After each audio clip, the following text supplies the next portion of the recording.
So So Shelby, now this is gonna be very, very much down the future in your life. What type of mom you think you would be? Well, the first one, do you want to have children?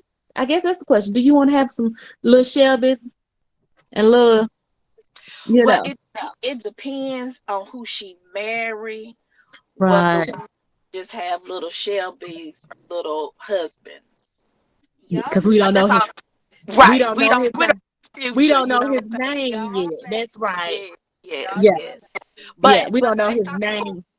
based off of who her mama want it to be, then we would need to have a little Shelby. Ooh. Right.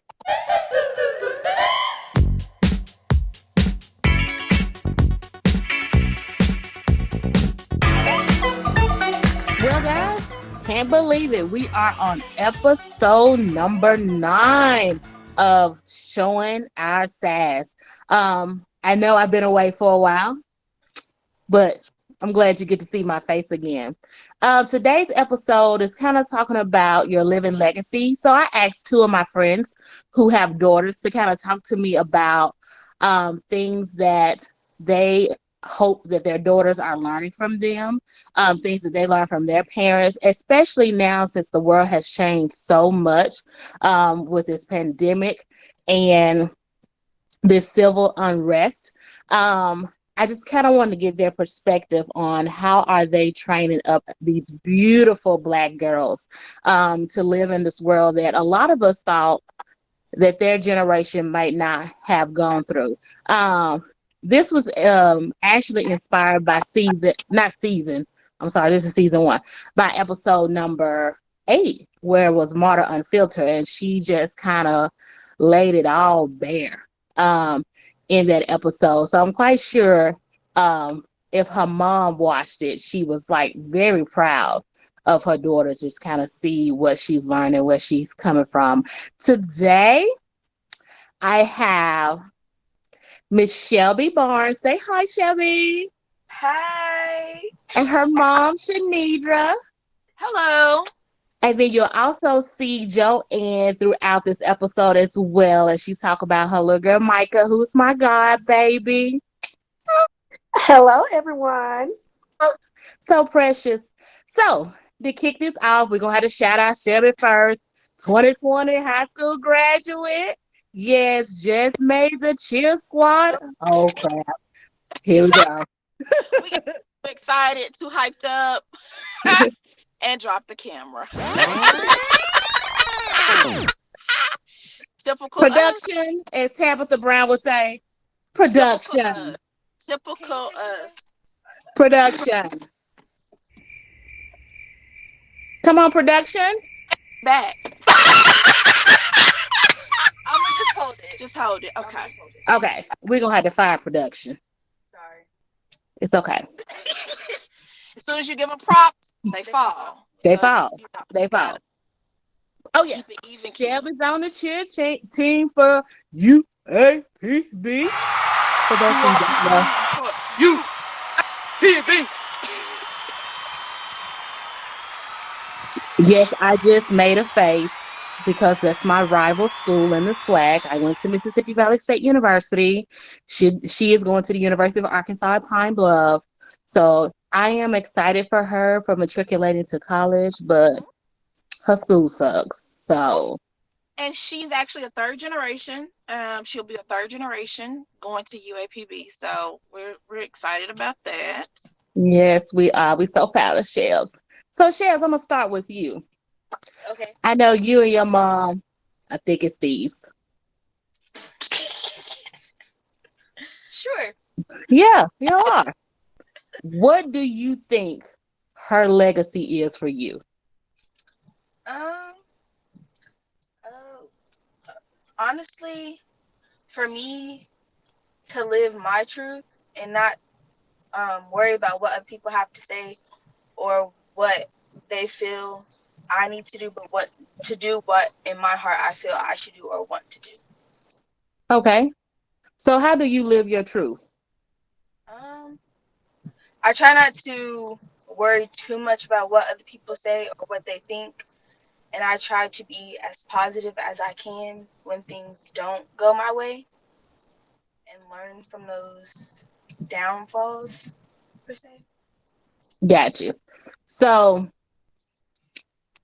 do you think you're prepared for life without mom? And I don't mean that from a like she's gonna die or something. I mean you're about to go off to college. You won't have her with you every day.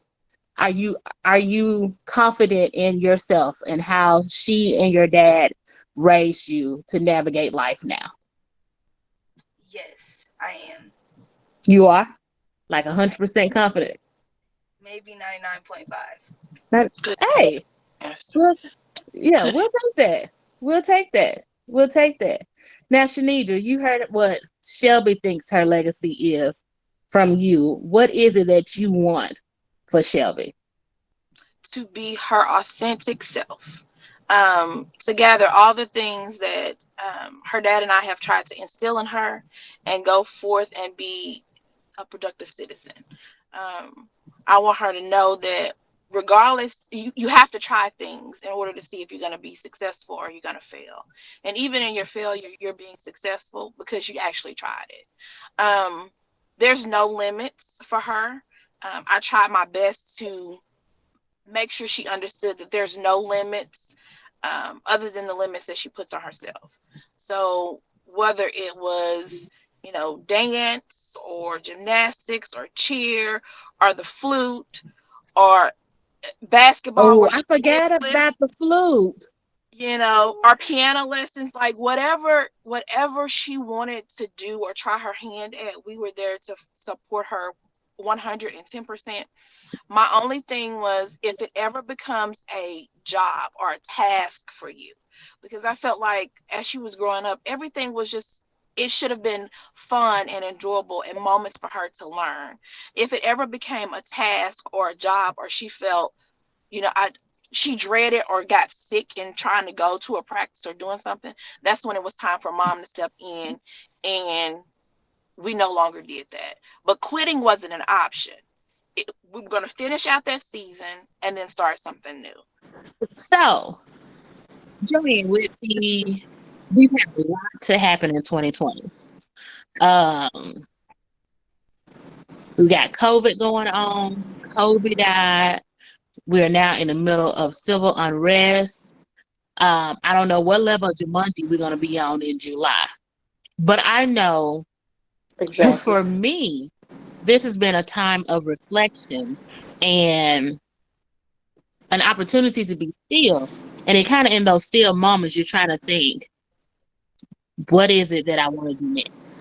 What is it that what's my goal? What am I reaching for?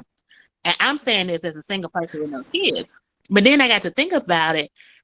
How does all of what's going on in today's world change your thought process as it relates to your child? I think with me, taking account of everything that's currently going on, it does not change my ultimate goal. It kind of makes me focus harder and go harder to achieve the end results that I've been trying to get to. It makes everything more apparent and more realistic. To me, it does.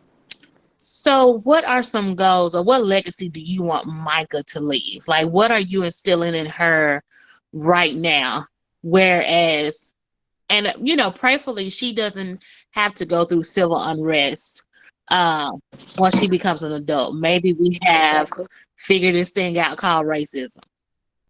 If we haven't, what is it that you want corely in her to know, to understand? One of the main things I try to instill in her is tolerance. Mm. So she's able to tolerate a lot of things. Tolerance is very, very important for a brown skinned girl. It's very essential. So I've been working on her with that. And the same thing with tolerance, it deals with, bullying and things of that nature, peer pressure, just being self sufficient. So I've been working on her, and she's grasping it as a child, and I can see it day to day, and she's becoming a a little me, so I'm proud of her. Little me. Now, what is the big show in if you're raising the little one? You say where's the big Joey and meaning What is what? the big show in if you're raising the little one? What did so her mom? Let me so when I start throwing out nicknames and stuff, people won't be confused. So her mom had a snack truck with like when we was in college. When Yes, she do the she snack still has truck? it. Yeah, so She still has it. she still have it. So it's called Maybell Yeah. Snack. So from that on, we call her mom Maybell. That is not her God Yes. given name, but it's stuck that I forget your mom's real name sometimes because I say Maybell all the time. Um, what did Maybell put in you that you want to put in Micah? Um, I think my mom put in me ultimate the fear of God. I'm from a Bible based family, PK. You know what I'm saying? So is what that is the foundation of what I was brought up on, being a believer of God and things of that nature. And my mama is a hustler. She She is, knows how to make anything out of anything, so she and an can investigator. have a little bit. Yeah, if it yeah, private investigator, investigator and interrogator. So Right. moving on. Okay, we'll move on from there. Okay. Side note, back to the topic. But she has taught me as a woman growing up that I can take anything and make something out of it, whether it's a meal coming from nothing and feeding a whole entire family. If it's just taking $5 and flipping it to have $100 or $200, my mom has taught me a lot of things that, as a parent, I want to pass along to my daughter. So, you know.